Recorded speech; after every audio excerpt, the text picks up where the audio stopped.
Welcome to Bankole's Nation. I'm your host, Bankole Thompson. Thank you so much for joining us on this episode of our podcast. Coming up, we're speaking with Attorney Patterson, a nationally recognized legal authority whose work has been cited by the Georgetown Law Journal on poverty, as well as the University of North Carolina, Chapel Hill Banking Institute, citing her work.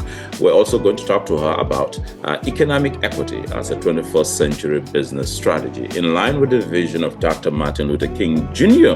But first, we begin with a case that she had here in Michigan involving Genisys Credit Union. Genisys Credit Union here in Michigan, her case. And of course, that case raises some fundamental questions about what we've always talked about in the Black community, and that is banking while Black. It's all coming up on this week's episode of our podcast.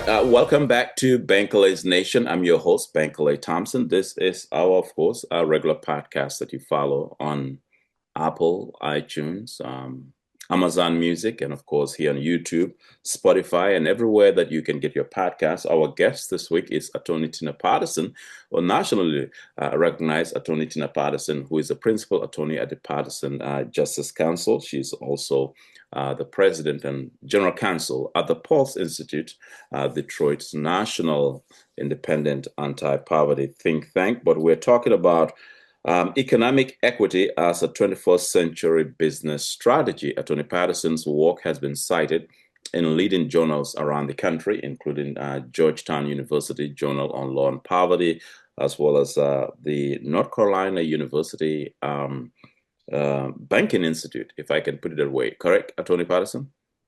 Yes, that's correct. Yeah, and I want to begin before we go into economic equity as a business strategy and the work that you do in your practice at Patterson Justice Council. I kind of want to get your take on the fact that your works are now being cited by Georgetown University Law School, and of course, North Carolina University as well, Chapel Hill, right?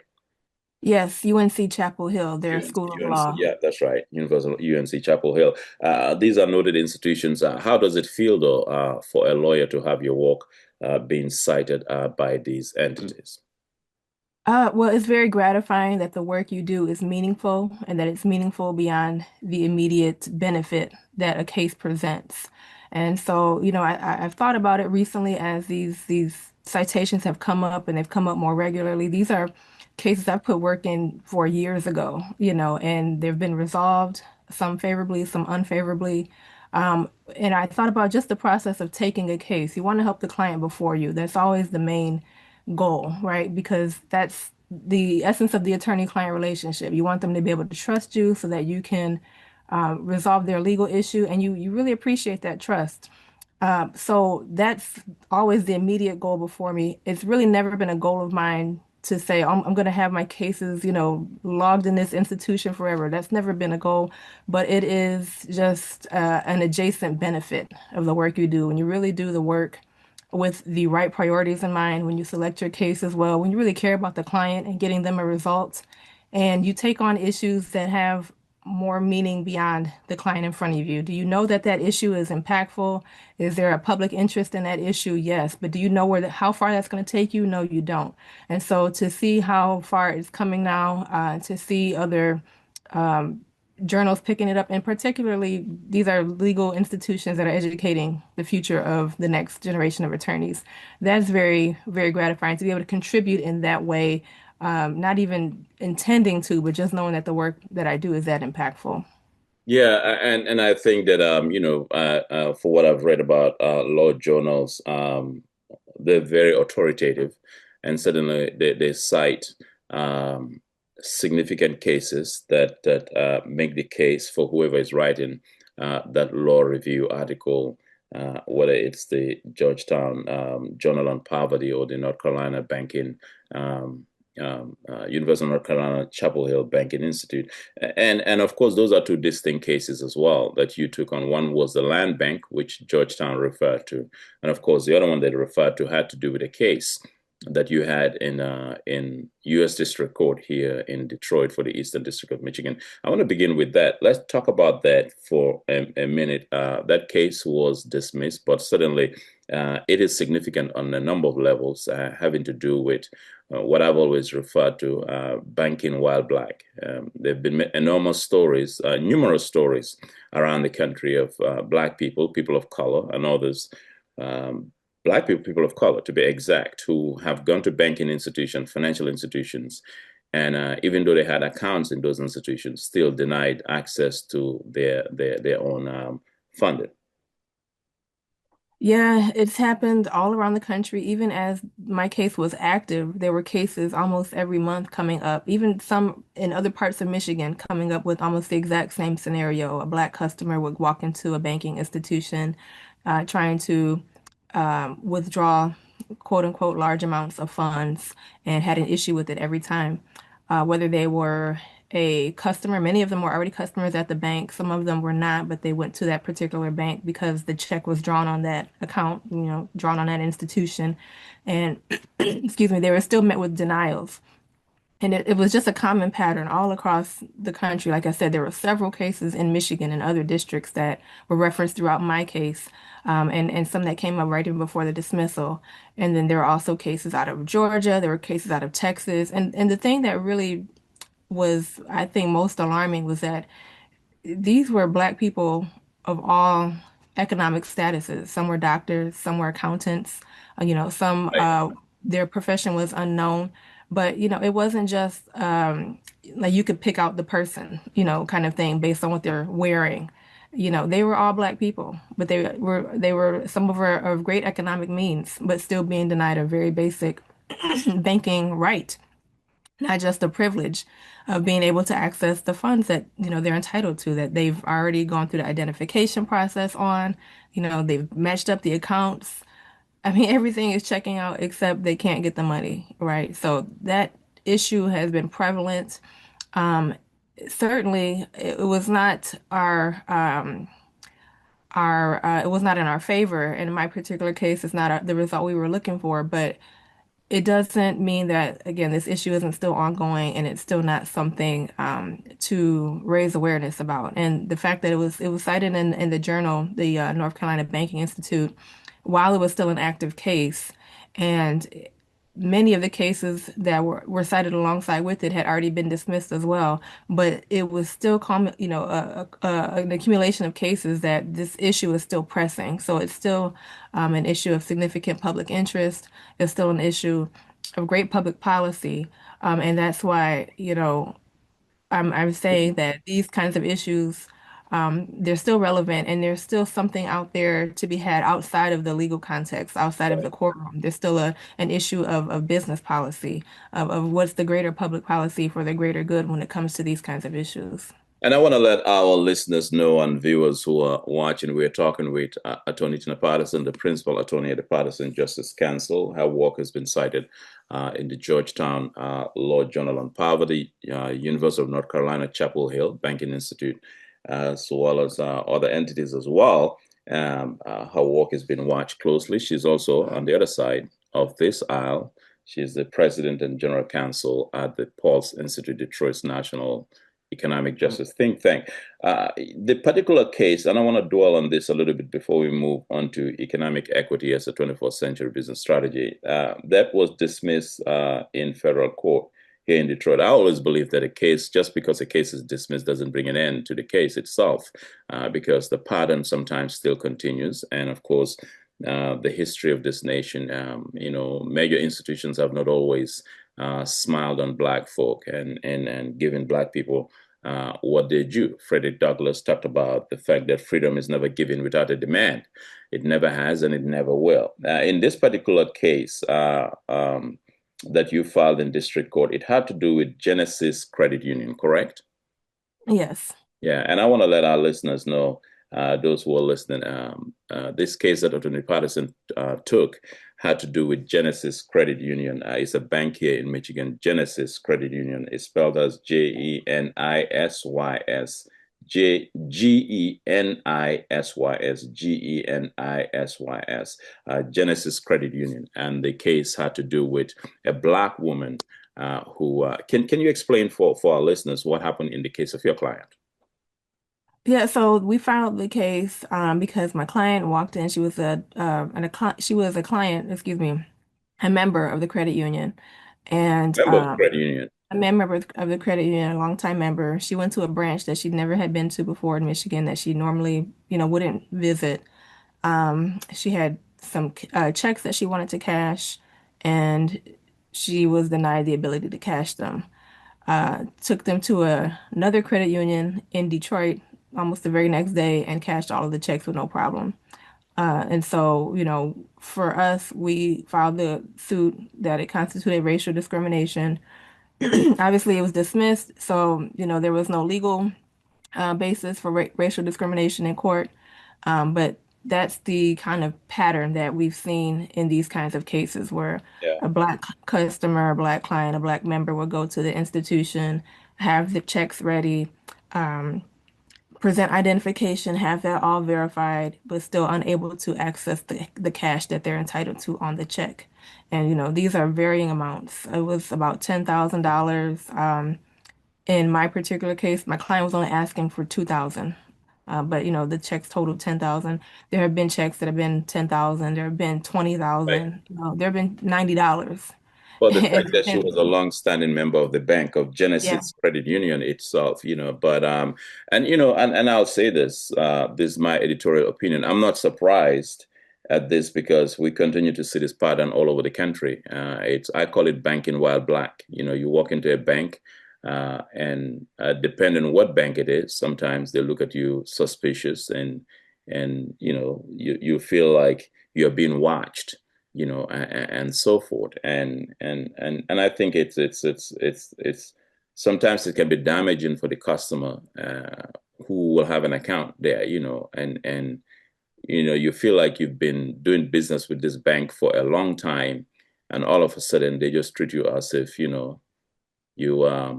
it can be damaging and painful.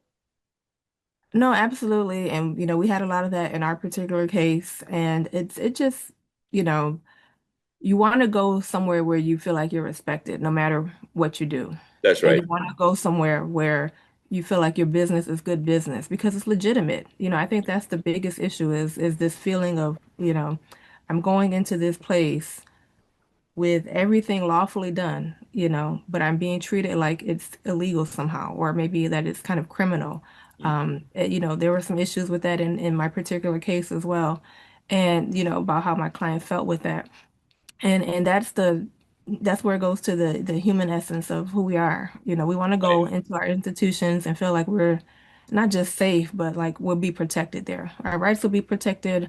Our business is good. Everything checks out, and let's just get down to business and keep it clean because it is clean. We don't want this assumption of anything else, anything otherwise. Yeah, we're talking about Genesis Credit Union Bank here in Michigan. Some of you probably are banking with Genesis Credit Union, so you need to know about this case that Attorney Patterson filed in U.S. District Court, despite the fact that the case was dismissed. I believe that even though a case is dismissed, doesn't end the issue, and we'll continue to talk about it. The bank in question is Genesis Credit Union, Genisys. Genisys, Genesis Credit Union. All right, I want to move on to the issue of economic equity, a 21st century business strategy here. That's tied into the work that you do, where we fit in this economic dispensation. Let's talk about that. Well, absolutely. So just going off of what we talked about in our discussion when it comes to these issues of discrimination, when it comes to these issues of feeling like business is illegitimate when it actually is legitimate, this is bad for business, right? Ultimately, because money is, and especially when it's good money, it's clean money. It's acceptable. There's no risk there, right? There's no legal risk there. I think as attorneys and a lot of times even as institutions with all the regulations, they want to check boxes and make it look like they did the work when it's not that hard. You know what Right. I mean? So when it comes to economic equity as a 21st century business strategy, it simply means just that, treating people equitably, right? Just this removing the layer of, okay, if they look this certain way, if they're black, if they're Hispanic, whatever, they must be If they're a illegitimate. woman. If they're a woman, yeah, they're not credible. This is just crazy talk to me that we're still talking about it in 2026. And we're obviously still having these issues politically around the world and everything. But, but, Um, yeah, go but, ahead. but the irony is that the classes of people you're talking about, um, Black folk, you know, the brown community, the Latino Hispanic community, and other communities, women, the classes of people, these are the people that significantly make up the consumer market, Absolutely. the business consumer Absolutely. market. If, Oh, no question. given your case, let's take your case for an example. If every Black person at Genisys Credit Union were to pull their account out, the board of directors of Genisys Credit Union would have an emergency meeting. Okay. If somebody were to call for a boycott, an economic boycott of Genisys Credit Union, regardless of the outcome of the case in court, you know what I mean? Because historically, the court has never favorably, has never given us favorable judgment. It's been in different rare cases, whether it's Brown v. Board of Education and so forth. But the court historically has been part of the system, going back to the U.S. Supreme Court and the Chief Justice back then and so forth. So, but let's say if every Black customer at Genisys Credit Union, spelled as Genisys Credit Union, were to pull their account because of your case, regardless of the outcome of that case in district court here in Detroit, were to pull their account, Genisys Credit Union Board of Directors will meet, and their concern would be a business strategy. How do we survive? Because you know why? These classes of people, Black folk, brown people, women, and know it, make up the consumer market. Absolutely. And you know what? We have a very real life example of that with Target. We don't even have to go to my particular case. Target, as soon as they announced those DEI exclusions, Black people pulled their money out, and Target is still That's trying to right. make up I for it. stopped shopping at Target. I don't go to Target Yeah. since that boycott. I've never Yes. stepped into Target since then. Go ahead. Same here. And so it's very effective. And, I think for the first time in 25 years, they've fallen out of one of the top companies in the country, Yes, according yes, to, they I think, have. I can't remember what particular magazine, but for the first time in 25 years because of that. It And was so that's Forbes magazine. I was read it it. Forbes? I thought it was Yeah, Forbes, and I wasn't sure. Okay, yeah. And so that is the power of business. That's the power of economic equity in business. And it goes both ways. So as a business, as a corporation, as a financial institution, you have an incentive to treat your customers with respect, right? Especially if they're of these kinds of communities, these diverse communities, because historically the treatment has not been well. But like you said, they make up a very significant majority of the consumer market. So they have money, they do have money now. Are they going to invest their money with you? If you don't treat them well, they're going to pull out and you see what happens to Target. That's the business side. On the consumer side, we have money to spend. We have money to invest. We have money to shop in. Contrary to any political narrative, money is in the Black community. Money is in the yes, Hispanic community. Women have money. There's access there. Where are we going to put our dollars? Are we going to go to Target where we're disrespected, or we're going to go to Costco, right, where they welcome and they welcome our values, right? They welcome diversity. They embrace that. Are we going to go to, a credit union where we think there's this kind of funny stuff going on, or we're going to go to another bank? And banking historically has been difficult to do because, there's still issues with that. But if you have a place where you feel like you're there, your money is not just valid, but your money is legitimate, you don't have these issues, it's right, going to be a mutually beneficial relationship. So, that's the irony of it all here is like, okay, we're talking about money. Everybody wants money. The banks want your money. You want money because you want to go, invest it, spend it, do what you have to do with it. How do we circulate it, right, legitimately so that everybody benefits?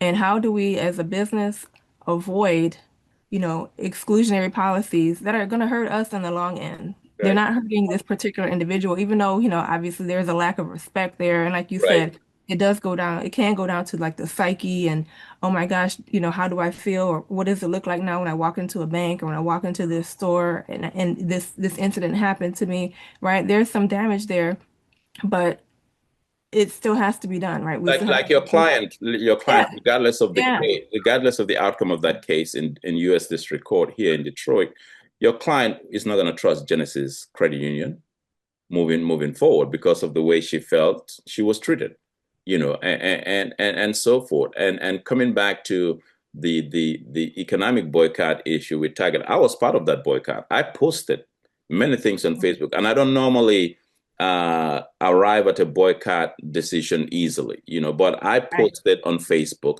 I posted on my LinkedIn page. In fact, there were Target executives who were looking me up on LinkedIn because almost for a month I was posting, do not shop on Target. I took part in that boycott, and we see what happened to Target. And I think when we talk about these institutions of enormous influence, they need to also know that they don't have the exclusive power, that their customers and their clients have power. Genisys Credit Union, just because that case was dismissed, should not feel like they can go ahead with continue the status quo and so forth. And the next customer who comes into that bank feels the same way as your client felt. These institutions, these financial institutions, these mega companies ought to know that the consumers that they depend on also have the power to pull back their money or close their accounts. No, absolutely. And consumers need to know that. They need to know that they do have power because you have the dollar power. There, and that's the biggest power running our economy. The corporations didn't just get money out of nowhere, right? There's some circulation of funds somewhere. And so they're depending on, you know, your paycheck, they're depending on whatever it is that you're earning to go invest in them, invest literally in them by buying their product or invest in them by buying their stock so that their profits can go up, right? And their value will go higher. That's what they're all about. That's what they're wanting.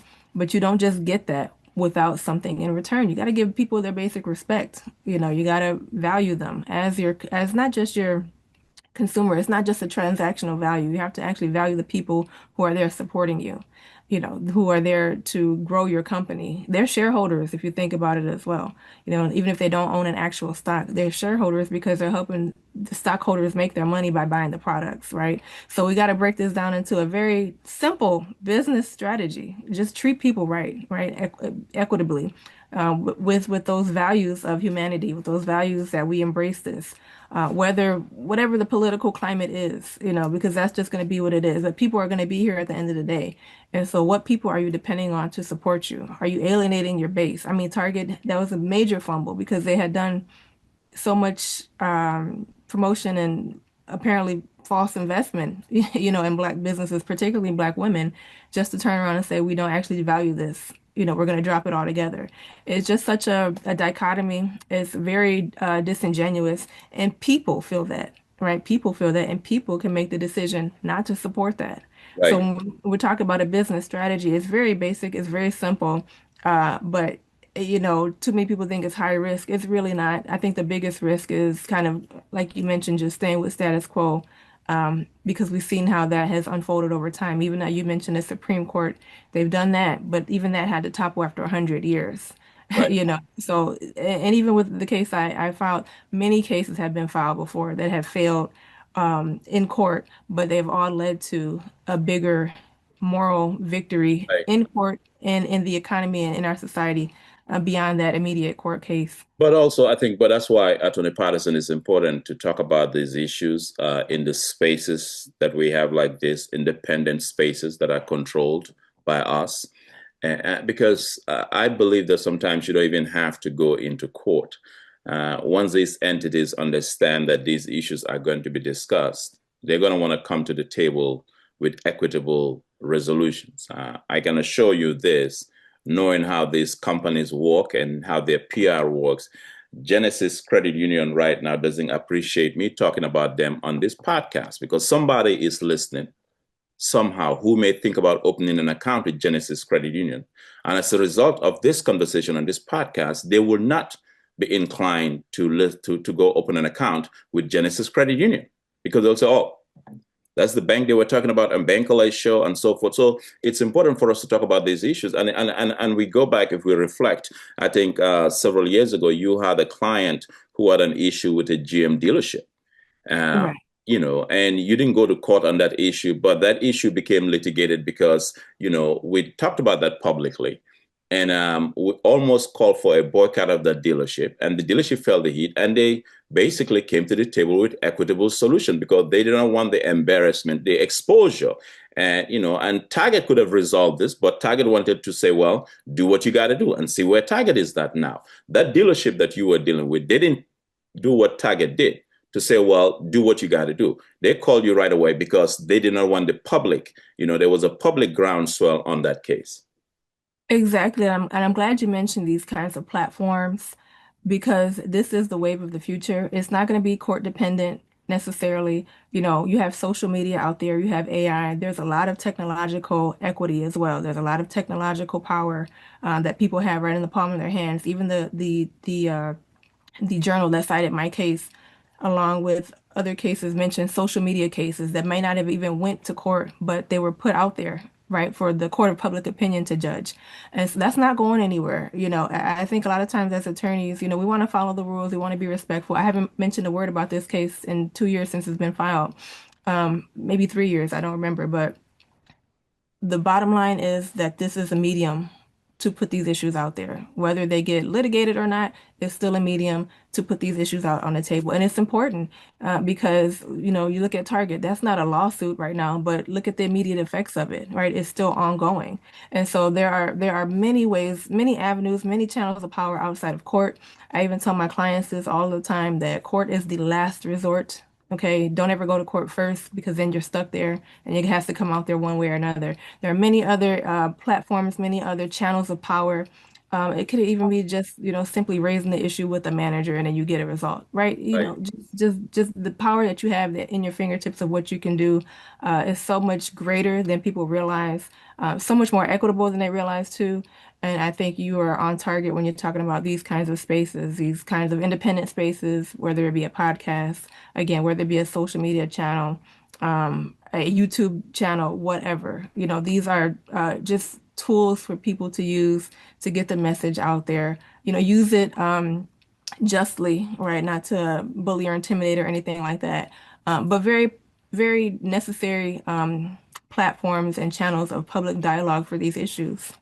Yeah, no question. We're speaking with Attorney Patterson, the principal attorney at the Patterson Justice Council. On the other side of course, this conversation, she's also president and general counsel of the Pulse Institute. Of course, the centerpiece of this conversation is Genisys Credit Union Bank here in Michigan.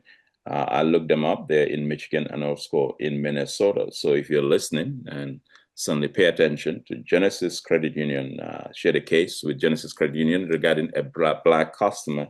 The case was dismissed at U.S. District Court. It doesn't stop us from talking about this issue. More reason why I want to talk about it. But let's go back to the economic equity as a 21st century business strategy here, and the significance of that in light of all the things that are going on.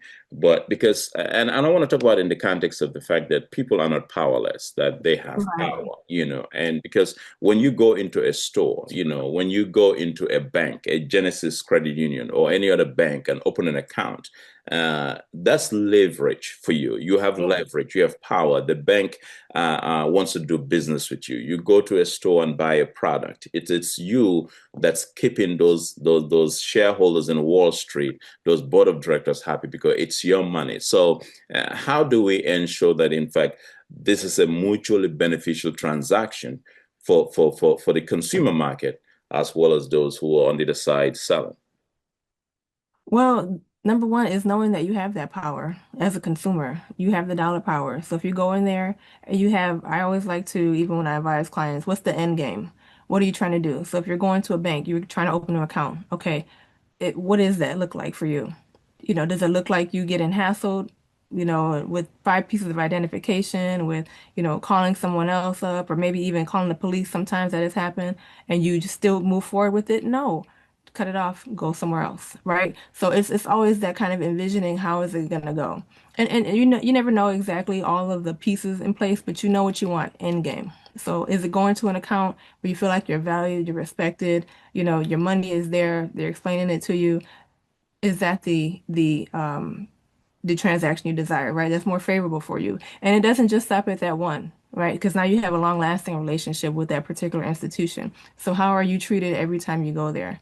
Are you treated better at this location, at this branch? Have you made a relationship? Relationships are very important. Relationships are some of the reasons why I still have accounts where I still have accounts because of the relationship I established either at that institution or with an individual who was there when I opened it.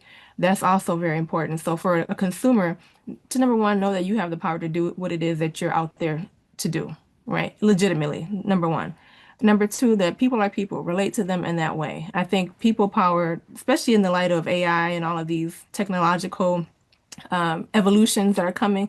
Very That's right. important tools. You know, I'm not against them at all. Please go learn all you can about it and use it to your advantage. But at the end of the day, Right. know that people are people and people are behind it and people are going to relate to you as a person. So try to make that people to people connection. And then relationships, maintaining the power of that relationship. You know, sometimes if it's a bank, you can go to a banker, you can call them right away, email them. They'll bypass some of the, you know, Mhm. protocol, Mhm. right? That just because they know you and they want to keep that business going. That's another business strategy for businesses in this 21st century economy. Is not checking off every box every single time. If you know that the boxes are checked because they've already been there, you established that relationship with them, you know they're good, there's no need for the paperwork, right? And I'm not saying this as like a throw legal caution to the wind or anything like that, but relationships are very valuable. They're very important, and they are also equity for that business as well. So, you know, those are just some things to keep in mind when it comes to the consumer, just to really be empowered by what it is that you have before you. It's the power is not in the institution. You know, they have their own power, but they don't have what you have. That's true. That is true. But and I also want to talk about this in the context of Dr. King, Martin Luther King Jr. We just observed the 50th anniversary of his death, and economic equity. As a business strategy, also was part of Dr. King's vision as well. Laid out in his book, "Where Do We Go From Here? Chaos or Community?" Understanding that I'm talking about that, as a foundational principle of economics is also important. Absolutely, absolutely. So, I think it's almost 60 years now since King's Right. death, and you know, 60 years since the book came out. And that's where he was going with this next wave of civil rights, this next wave of human rights, is expanding it even into the economy. Mhm. Because it was very important for us to get voting power, for us to get educational power, housing, you know, these very basic qualities of life that we were being denied for a long time as Black people, and then now later as immigrants and brown people and more people of color coming in are able to take advantage of that civil rights dedication and the sacrifices made there. But it's all about the economics now. It's all about the money, and that's not a dirty word. Everybody needs it to fulfill what they have to fulfill in life when it comes to just taking care of basic bills, when it comes to their housing needs, when it comes to food, right? These things cost. And you don't want to be dependent on anyone else to do that for you. And I think King also recognized that as well. And, you know, that's why also getting the voting power out, because you don't want to be dependent on whoever is in power to get those things for you. So when it comes to the economics, that was his wave, his next wave, if you will, of where he was going in his agenda. And it's not over. It's not over. Have there been massive gains for Black people, for women? Yes, there have. But are we behind still? Very much so.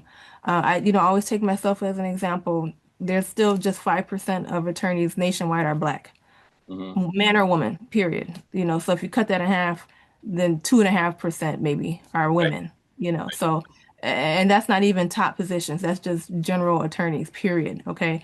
And that's more of a higher paying economic, occupation. We're not there. When the higher you get, the less and less you see of us, you know, and that's the problem too. When you have these lower levels of economics concentrated among people who can't then use their dollar power to continue to elevate. So those are things that we are looking towards kind of, you know, shifting, right, as we continue to move, as we continue to advance. And these are things that, again, when it comes, we'll take it back to the corporate power. They have the power to do. Whether the DEI rules are in place or not, again, look at Costco. They're not letting it hold back what's important to them. If you can work, doesn't matter what your color is, what your sex is, if you are a capable individual. When it comes to DEI too, I just have to say that doesn't mean less. It doesn't mean incompetent. It doesn't mean only Right. because you're this, we're hiring you. That's not what that's about. The whole purpose was because we had left you out. We purposely excluded you for so long only because of that, even if you were competent, even if you were capable, right?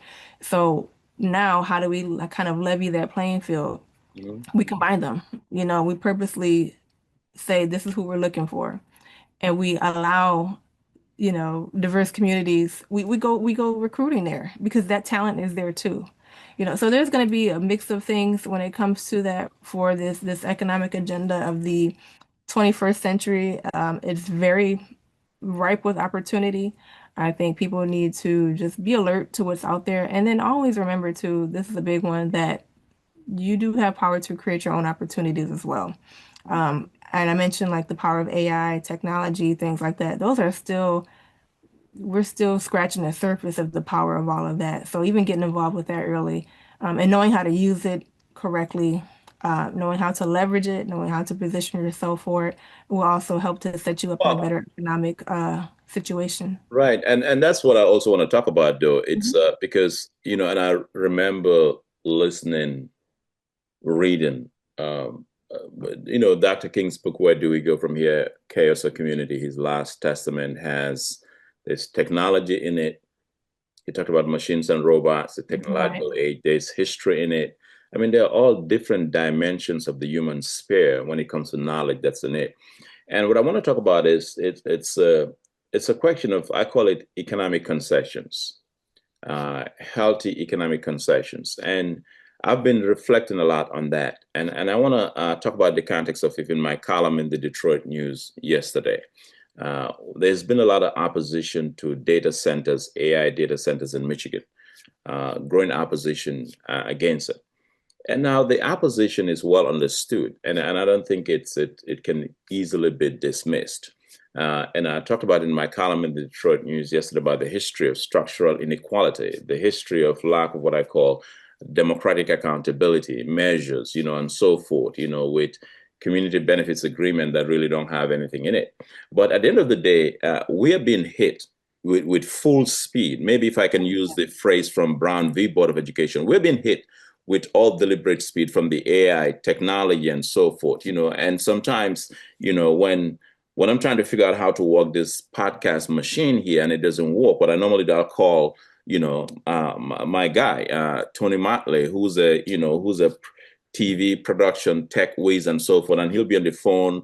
Sometimes I will, I'll do a video clipping of something and send it to him. But my point here is that we're moving with all deliberate speed as far as the technological age is concerned.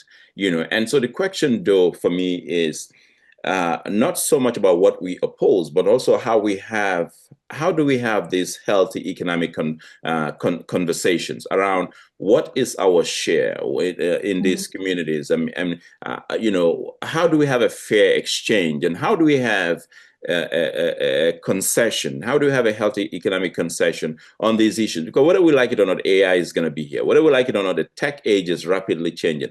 We got to be able to find our place in it, but also how we become economically empowered, and not just to say, well, you can't say no to AI. It's already here. You know, Right.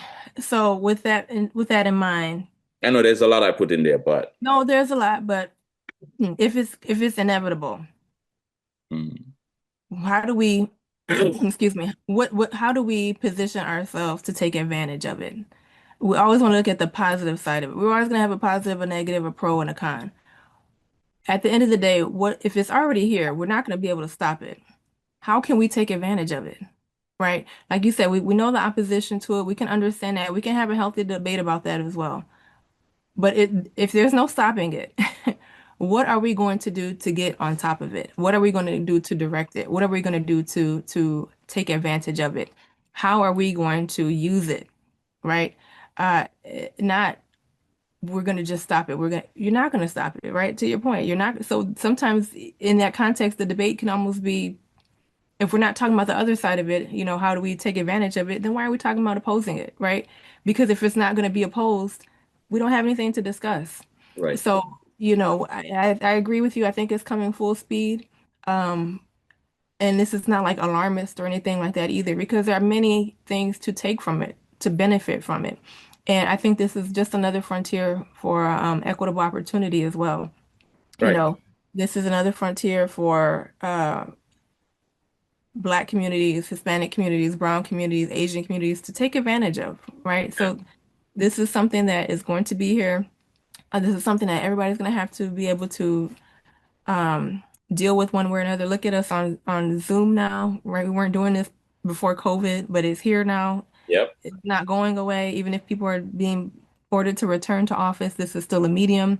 It's still legitimate. I have court cases in Zoom. I'm doing depositions in Zoom for the rest of the month. It's not going anywhere. If the legal profession is, Right. if they're still using it and they're slow to adapt to anything, then it's not going anywhere. So Right. No, go ahead. so I was just gonna say, so for me, it's always, okay, what can we get from it? How can we take advantage of it? How can we use this to our good, to our greater good? That's what's Economic equity. that question is always there. It's always there, but are we Yeah. looking for that Yeah. question? Right? Are we asking that question? I think that's the greater thing that's missing in this debate. Are we asking the question of how we can use this to better our communities, how we can use this to better the economy, how we can use this to create economic opportunities that maybe Empower, weren't available empower before? African American entrepreneurs, empower Absolutely. brown entrepreneurs, and empower our community, empower young people Young people coming out to of be, college or coming yeah, out of to high be school. digitally prepared for the future. How do we Absolutely. use the data center debate for all of that? Absolutely. Absolutely. Especially if we know it's going to be here, right? I mean, uh, so much of what we are using now is dependent on that kind of technology. We're not going to just stop using smartphones. We're not going to just stop Yeah, using, yeah. Zoom. You We're not can going to say do no that. to Apple, no to Samsung. It's. Right. And it's not saying like, oh, just it's not like a bow down kind of thing. It's a no, we're using these tools already, right? They're benefiting us already in some way. So how can we continue to take advantage of it? It's a mutual exchange, right? Like my Samsung phone here, I have client calls on here all the time, right? I'm texting. I can do business on here. I can send email. That's all good for my business. And it's good for Samsung too, because then, their profits go up, right? So it's a mutual exchange. It's not just a hard line in the sand. We're not going to do it. Well, you don't get anything from it then. They're going to continue to make money. So how are you going to take advantage of it? How are you going to use it for your good? And then in turn use it for the greater good? That's always the question that's out there. And I think that's the question we don't ask enough. Well, yeah, and I think that's why we need to shift the conversation. What do we get out of this? Is there a healthy economic concession? You can say no all you want. I mean, you can live in that mindset for the next decade, next 2, 3 decades.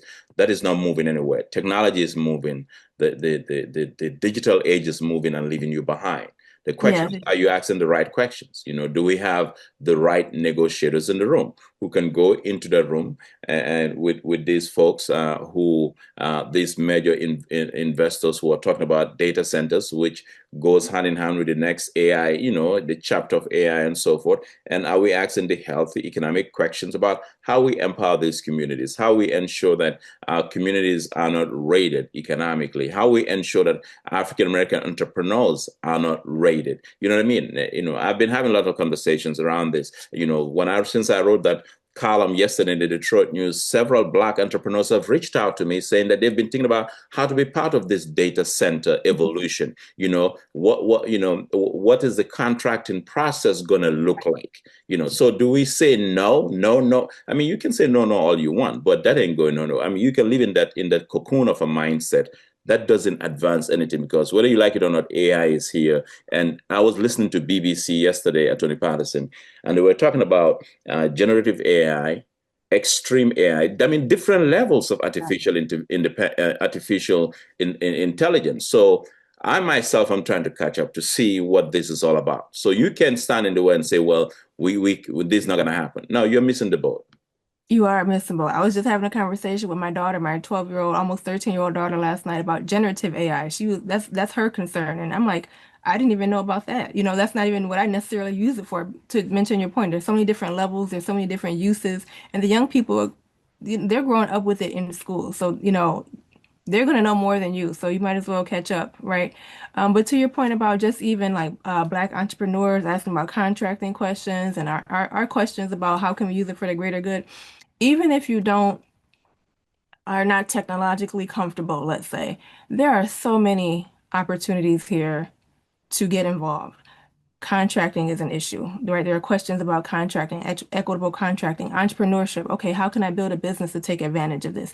Negotiations. Okay, you're going to need people with negotiating skills to meet in the room with people who have these contracts at the table or who are trying to present these solutions. Diplomacy, right? Being able to hear both sides of the story. There's so many people skills there involved. There are so many of them there. Basic reading and writing of the contracts, right? Understanding those business terms and going into a room equipped to have that conversation. These are essential skills that only a person can do. And so, that almost minimizes this AI scares. Like it's just a tool. It's going to help us do our work faster, quicker, easier, but it's not going to do the work. AI is not going to get you the contract. It's That's not going to correct. go into the room with you and negotiate on behalf of your company. That's right. You got It's to go not into going to do that. You that. got to go into that room ready to play chess, not You checkers. do. And if it's not you, then someone on your team, which is another economic opportunity to hire. You know what I mean? So there are just so many different waves and avenues of really thinking outside of the box economically. To me, it doesn't even seem like thinking outside of the box. It seems like it's just right there in front of you, but you have to know that you have to be aware of it. You have to know that those opportunities are there. And then you have to build your own skills for it or build your team to be able to go there and take advantage on your behalf. And then everybody eats, right? Everybody is getting an opportunity. Everybody's getting a piece of the pie. The pie is not running out. The economic pie is in itself a misnomer because it's never ending. There's always going to be an opportunity to make some kind of economic advancement somewhere. Okay, and we don't have to settle for crumbs either. We can even make our own pie. So like we just have to really think outside of what we've been hearing, outside of what kind of politics is saying, outside of what the media is saying. When we hear reports from BBC, okay, let us think on it. What does that mean? Not just what are they telling us? Right. So just asking different questions, I think, is going to be one of the most useful skills that we have, and it's in addition to all of this. Right. No, I agree, and being aware of what we're doing, economic equity, and understanding that, and being able to ask the right questions are so very much important. Sometimes I think we get into the room and ask the wrong questions. Or just don't ask any questions, or Right. just accept what's being offered on the table without really thinking through it, or ingesting our own or injecting our own thoughts into it. We're just going there kind of happy to be in the room. That's not enough. There are levels to it, just like there's levels to AI, there's levels to being in a room. Who's in there? That's one, that's a level all of in itself, right? But then understanding once you're in there, what's going on. Okay, who's, running it? What kind of questions to ask? When not to ask a question, just and that comes with just experience, it comes with practice, it comes with confidence too, though. You have to ultimately know that this is a good thing for you, this is a good thing for what you represent. This is, and again, going into your room, what do you want out of it? If you can get as much as you want out of it, then by all means go for it, right? As long as we're solving that question of a greater good and we're doing it in legitimate ways. Yeah, yeah, and I think part of the issue too is being educated on the issue, right? When you're educated on the issue, you're able to ask informed questions on the Right. economic benefits Yeah. or the economic disadvantages of the issue. And based on that, then you can make your own demand. And you can go into the room and be able to have a real educated conversation. And that way, the folks who are in the room will know that, well, this guy came prepared. He knows exactly what we're trying to sell, and this is where he's going. The question is, where do we meet in the middle of the road and have some significant, healthy economic concessions? Like I said in my Detroit News column yesterday, these billionaires are not taking their wealth to the grave. None of these billionaires will be buried with their wealth next to them in their casket. That's not going to happen. So the question of economic justice remains an undying issue that has to be pursued. But people have an obligation. We have an obligation as a community to be able to educate ourselves on these issues. That way, when we get in those rooms, we have a real conversation, and so that way you don't end up getting lectured as opposed to you making a demand. And I know this, I can't name names, but many folks in this town have gotten to rooms where they got lectured and they walked away. All they did was exhibit emotions in those rooms, and so forth, and walked away. Can do business Yeah. like that.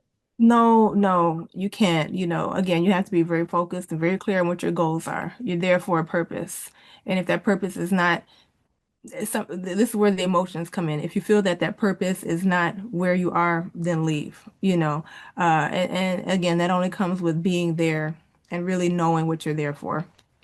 Now, if there's a chance for it to be there, then by all means continue the conversation. But to your point, some people just get there and are happy to be there. That's not the purpose of the business, right? That's not paying anybody. You just being there and happy to be there. That's not getting a contract, right? That's not getting a business opportunity. That's not getting even a high value relationship It's because you not. bring nothing It's not. there. It's You bring not. nothing there. Yeah. I Yes, mean, and it's they know again, you. They know you bring nothing too. right. That's what I'm saying. You're just a decoration, though, a Yeah. background. It's a give and it's a take, right? On both sides. So if you're not giving anything, they're not giving anything back. There's got to be a mutual exchange there. And I'm glad we're able to talk about this.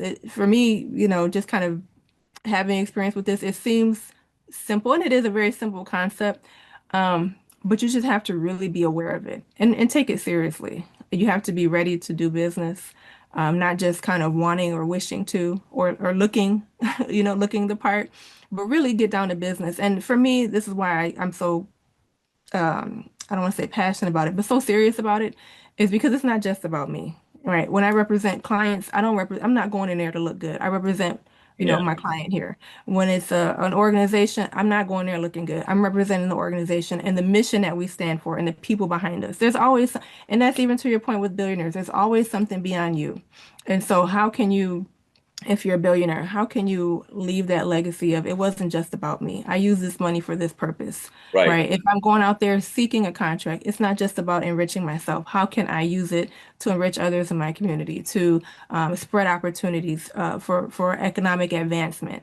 How can I use it to, even give to my church or to an organization that I care about? That's the bottom line, is how can we use it to not just only solely benefit ourselves, but to benefit ourselves and so many others that we represent and that we can help along the way. That's the bottom line. That's I think that's a mindset that is missing in a lot of people when they go into negotiations. But again, the awareness is everything. And so being able to talk about it and discuss it on platforms like this is only going to help to build that awareness and empower people to say, yeah, you know what? I think that's something I want to do. Yeah. Tony Patterson here on economic equity as a 21st century business strategy. Being in the right room, and of course, but asking the right questions and being prepared and so forth. What is your, I guess, your final comments as we round up this conversation for those who are listening out there? I think we talked about a lot of things in this conversation. Started with, I want to let our listeners and viewers know, we started with Genisys Credit Union. Genisys Credit Union is spelled as in Genisys, Genisys. Genisys Credit Union. Attorney Patterson had a case with them, with a Black client of Genisys Credit Union who felt she was not being treated right. We all know about banking while Black. The case was dismissed in U.S. District Court, but still doesn't end this conversation, still doesn't end this issue because the history of our institutions have been a history that has not been favorable toward Black folks. So I was not surprised that the case was dismissed, suddenly.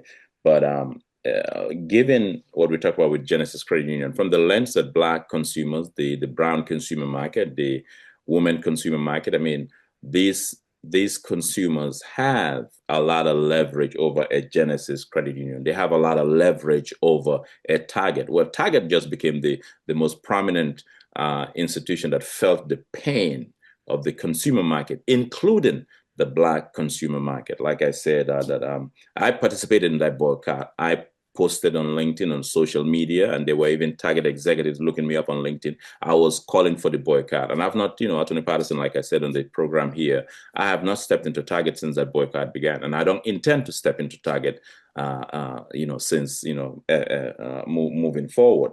I shop at Costco because Costco treats their employees right. They believe in the things that I believe in. They believe in an inclusive vision, and they've not been ashamed to do that. So I proudly shop at Costco. But at Genisys Credit Union and all these other institutions, as we round up this conversation, the obligation of consumers, those who will come to you to say, well, Attorney Patterson, I want you to take my case. I mean, what message do you have for them? Because I believe that the consumer market is still powerful, has a lot of power. I mean, we brought Target to its knees.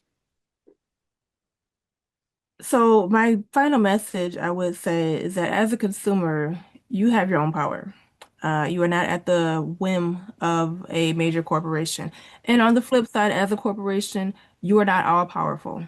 You are very much dependent on the consumers. You are very much dependent on the contractors. You are very much dependent on the franchisees, right? The people who will help your business to grow. So again, there's a mutual exchange here that we need to look at both sides. I think, and this is not to, be like, oh, let's all be, come together. But I Yeah. think too often we're on this side or we're on the other side and we will not budge. And so we can't move forward either way, you Mm-hmm. know. So again, for me, it's always end game in mind. What is my objective? What do I want? If I want this contract, how do I go get it? Who do I need to talk to? What questions do I need to ask? As a consumer, okay, I'm gonna go, shop for a new suit. I'm gonna go to this store. I'll take just an example of this blazer I'm wearing as a consumer. I went to several different stores recently, and the place I ended up buying from were the people that greeted me when I walked in. They wanted to know what I was looking for. They wanted to know if it was a special occasion, and they ended up giving me several different outfits, things that I didn't even know I wanted, but met the vision and I ended up purchasing them. That's who I went with because I felt like they respected me. They came in, they greeted me. It didn't matter that I was a black or white or whatever, but they were very pleasant and it was a very good experience overall. So I got what I wanted. It looked great. They got their money. There were other places I went to where it was very cold. There were salespeople on the floor. They didn't greet me. They were just walking right by me, and I'm looking through the whole store so I didn't spend my money there. I mean, it's a very, very simple, but that's the case. As a consumer, you have that power. You know what you're looking for with that dollar, and you don't feel like you have no other options. You do. There are many, many options out there for you, whether you as my example, whether you buy online, whether you go in the store, whether you buy secondhand, it doesn't matter. It's your money. What are you there to spend it for? What is that money gonna get for you? What are you looking for with that money? As a business, how do you get that money? It's not just, okay, well, we have this stuff, come get it. No, people want to feel valued. They want to be respected, right? So to your point, and people they shop based on value. So to your point, Sure. you go to Costco because they share your values. They share an inclusive vision. They care about diversity. They care about their people. I have a very dear member of my community who retired from Costco and just speaks glowingly of it because that's how they treated her as an employee, And so that's who you want to support for your business. And Right. as a corporation, as a business, that's the kind of treatment you want, not just for your consumer, but for the community, because that will continue to spread and that will pay dividends for you. So we need to look at this centerpiece of, okay, Right. this is what I want. As a consumer, how do I get it? How do I want to be treated along the way? As a business, how do I get that dollar? How do I treat them along the way and continue to do that so that they can bring others in? And then this exchange just continues. Right. Well, you gave the retail example. I got to give the restaurant example. Oh, sure. There's a restaurant I go to. I'm not going to mention the name. And there's a restaurant I go to frequently, and very frequently. And the reason why I like going to this restaurant is because the manager of the restaurant, who's also the bar manager, I always sit at the bar. Uh, she's so accommodating. As soon as I walk in, she's like, "Do you want your regular coffee?" and so forth. We go through the menu. At one point, I teased her. I said, "You always act like you're my nutritionist." She will laugh. She said, she will tell me, she's like, "This is what we have on the menu today. I won't get this. Don't get this. Let me think about what you should get." And sometimes she will suggest something for me that's not even in the menu. That's how Mm, accommodating she would be. So I go there and I feel good spending my money there right. because the restaurant manager who's a bar manager, believes in the consumer and wants to make sure that I'm taken care of. And I've noticed that I'm not the only one. When I sit at a bar, and there have been a couple of times where even on weekends, a couple of customers will come in. You walk and say, "Oh, Tina, do you want what you got last week? Do you want?" So she knows. It's like there's Right. this attention to detail Yeah. to what consumers and clients want. So I would go to the restaurant. I don't mind going there that frequently, like I do, and spend my money, and have me a good meal and so forth, because I feel respected. I don't want Right. to go to a business where I have to spend money and they act like they're doing me a favor for me showing up. I don't want that. No, you're exactly right. And that's the power the consumers have to understand is that there are so many businesses out there. Which one is going to respect you and your dollar, not just your dollar? Because That's at the end right. of the day, they're all going to get money, you That's know. right. That's true. So it's up to you. Are they going to get your money? Are they going to get your dollar? And again, as a business, you can offer anything, but your reputation is going to come with that as well. Right. So what do you want? Are you just gonna offer whatever and just make your profits and you're okay with that? Which, okay, fine, you're in business, you can do that. Or do you want to have something more where you make profits and you're reputable in the community, you're reputable to your clientele, and then they bring in more with you and it just grows your profits. I mean, there's a very clear model here of what you can follow, and it's all going to be up to you, but people need to know that that's out there and to look for these things, begin actively looking for them. And the more you do, the more you'll be empowered and enriched by it. And it'll just create a better economic experience and opportunity for everybody. And that also works for your clientele as well. The people that are reaching out to you, they know that they're not just, you're not just one of those lawyers who's just interested in their fees, but you want to look at the totality of the issue and their case and so forth. I just had this conversation with a client yesterday. Yes. And, I don't ever just tell people, okay, you pay me, I'll do it. There are so many cases I don't take, whether the person could pay me or not. It's just not going to be a match, because that's my integrity. That's what I bring to the table. That's how I respect you. I'm not going to string you along if you can't pay, and I'm not going to make you pay if I can't do the work for you. So there has to be a mutual beneficially exchange for both the business and the consumer, because at the end of the day, we're all about this one goal. As a client, you're looking for this particular legal resolution. As an attorney, I'm looking for whether I can get that for you or not. If I can't, I'll refer you out, or if I'll just tell you, I'm sorry, I can't. Maybe there's another option somewhere else. But I'm not going to just say, oh yeah, let me try it because you can pay me for it. That's a waste of my time. I don't want to do that, and it's not good for the client because they earn their money too, and they're looking for this particular situation, this particular resolution. If I can't do it, I know there's somebody else that can. And that's also just a part of being business, being okay with who's not going to be your customer and your client, because you're not just so focused on profits that you don't think you can get it anywhere else. Right. So how can people who are listening here and possible potential clients reach your practice, your law firm? How can they reach out to your law firm, your practice?